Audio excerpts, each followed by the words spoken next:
Hello, everybody. This is Willie Sublett III, founder of RightTouch Solutions. Welcome back to the RightTouch Rundown, your weekly dose of operational strategy and nonprofit clarity. We have come a long way in 3 weeks on our discussion on measuring what matters.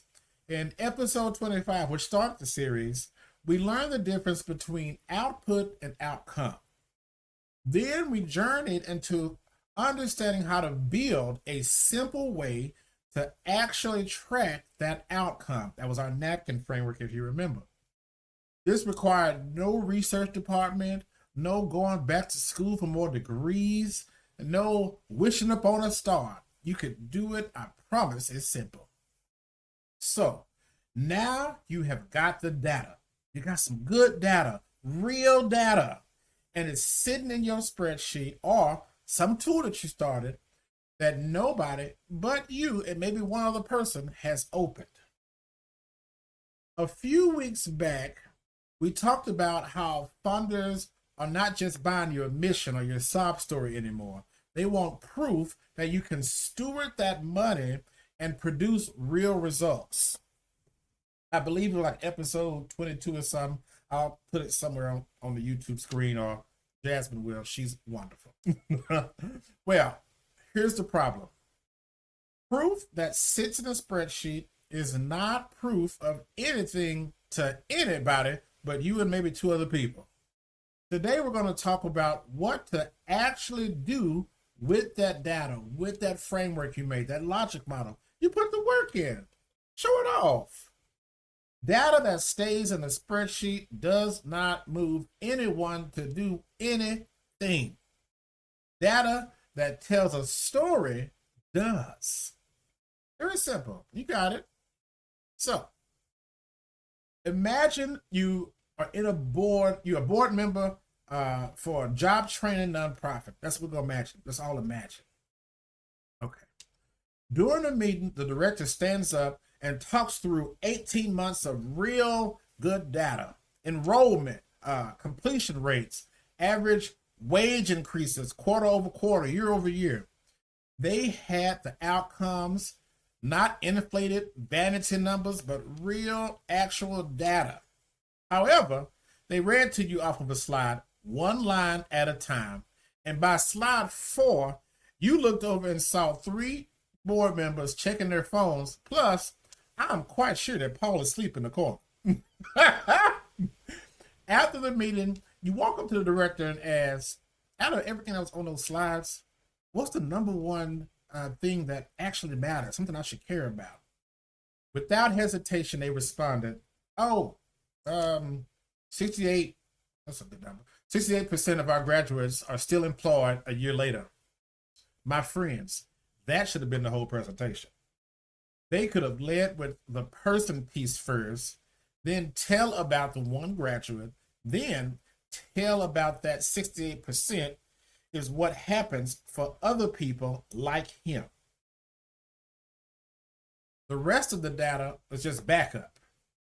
I promise, if they were to retell that same thing at the next meeting, same data, but just a completely different way of approaching it, this time, that audience would be engaged, and I think Paul would probably still be awake. Now, mind you, if you've ever watched a board member's eyes glaze over doing your own numbers, hit subscribe, because next week, we're going to close this series out and show you how to use this data to guide your next move or moves. Okay. Not just report on your last ones. We got to keep moving forward, my friends. So let's get into avoiding those vanity metrics. I call them those made up fake numbers. Hello. Before we go any further, let me define something for you. A vanity metric is a number that looks good, it looks impressive. It makes people rise up out their seat and think about it. Maybe the eyebrow go up. I can't get my eyebrows moved independently, but just pretend it is. But it doesn't actually tell anyone whether anything changed. Total people who walked through our door, total volunteer hours logged, total dollars raised, with no mention of what that money did. Now, mind you, These are not bad numbers. They're just not the story.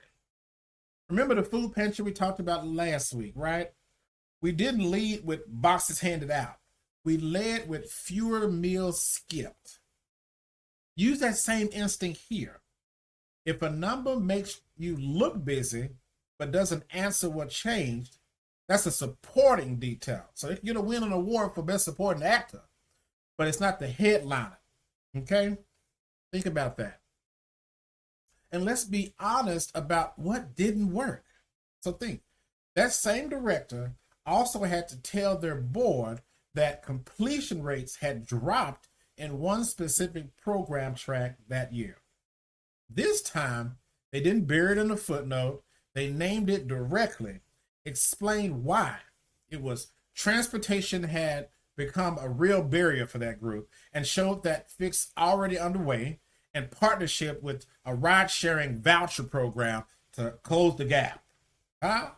Now that is powerful and meaningful. Boards trust leaders who name a problem before someone else finds it. Funders also do. It reminds me of my mama. If I was able to tell her first and she didn't have to find out, it was much better for my backside. Hello.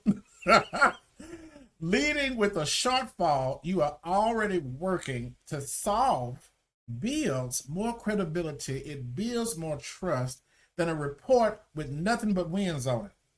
Be honest. We're in this meeting for a reason. Your board members are there. Be honest with them. Don't sugarcoat it. No frosted flakes. Cornflakes only. Be honest. Everybody in that room already knows everything isn't perfect. They already know you putting a whole bunch of sugar on this bowels movement. Hello? Pretending otherwise is what's going to actually cost you. And that's that people's trust. And you need it. Now, we're not going to be here for long. I'm going to close you right on out. You do not need better data. You need to have better board and donor conversations. You need to lead with a person, name your real numbers, and be honest about the ones that didn't move the way you wanted. Next week, we're going to close this whole thing out by talking about what happens after the conversation. How the same data should be shaping your next decision, your next forecast, your 2030 vision, not just defending your last one.